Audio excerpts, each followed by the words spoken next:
Digital दुनिया में keyword की बड़ी अहमियत है और इन दिनों लक्षद्वीप एक बड़ा कीवर्ड बन गया है। गूगल ट्रेंड के मुताबिक पीएम मोदी की लक्षद्वीप विजिट के बाद इसे गूगल पर इतना सर्च किया गया कि बीते 20 सालों का रिकॉर्ड टूट गया।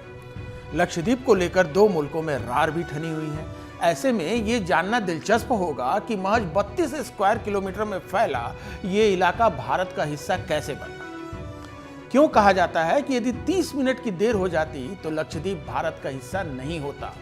चलिए एनडीटीवी इतिहास की नई कड़ी में हम इसी पर बात कर लेते हैं। मैं हूं आपका होस्ट रविकांत ओझा और आप देख रहे हैं एनडीटीवी।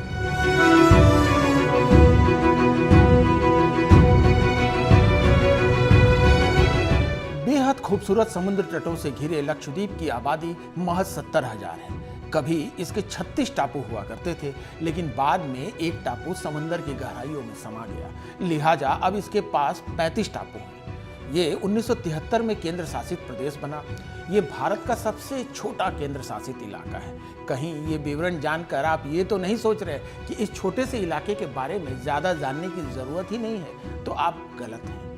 लक्षद्वीप में पर्यटन की अपार संभावनाएं तो है ही, और इस छोटे से इलाके की वजह से भारत को सागर में 20,000 स्क्वायर किलोमीटर तक एक्सेस मिल जाता है। दरअसल 1982 में United Nations league of conventions के नियमों के मुताबिक किसी देश के तट में 12 नॉटिकल माइल्स यानी 22 किलोमीटर तक के एरिया पर उसी देश का अधिकार होगा, जिसके चलते लक्षद्वीप भारत के लिए काफी महत्वपूर्ण हो जाता है। लक्षद्वीप का सबसे पहला जिक्र बौद्ध साहित्यों में मिलता है। ये संस्कृत के शब्द लक्षद्वीप से मिलकर बना है, जिसका मतलब है 1000 टापू। बौद्ध ग्रंथों के मुताबिक यहाँ चेरा साम्राज्य के राजा चेरामन पेरुमाल के समय में लोगों ने बसना शुरू किया।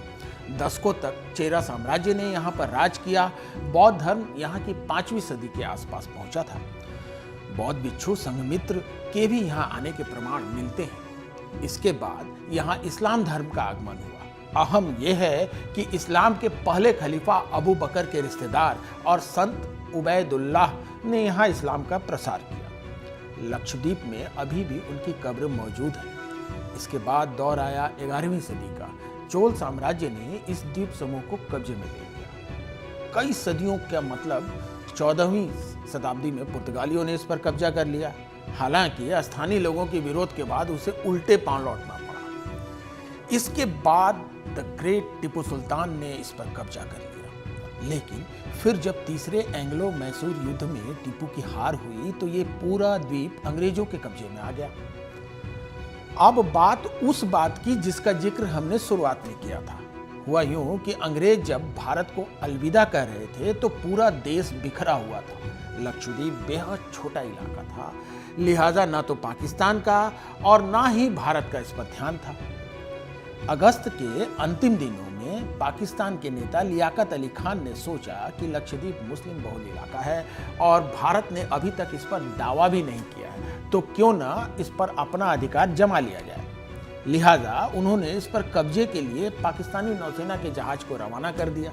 लेकिन सरदार पटेल भी तब सचेत थे। उन्होंने पाकिस्तान से पहले ही अपनी सेना को लक्षद्वीप हासिल करने का टारगेट दे दिया।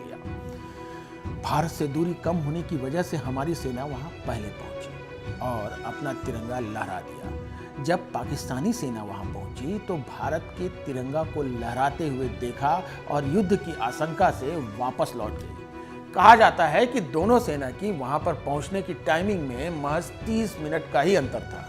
वैसे आपको बता दें कि यह मामला सिर्फ जमीन का नहीं था। लक्षद्वीप हमेशा से हिंद महासागर में कारोबार का अहम रूट रहा है। यहाँ से समंदर के बड़े इलाके पर नजर रखी जा सकती है। इसके रणनीतिक महत्व को देखते हुए ही भारत ने अपनी नौसेना का बेस यहाँ तैयार किया है।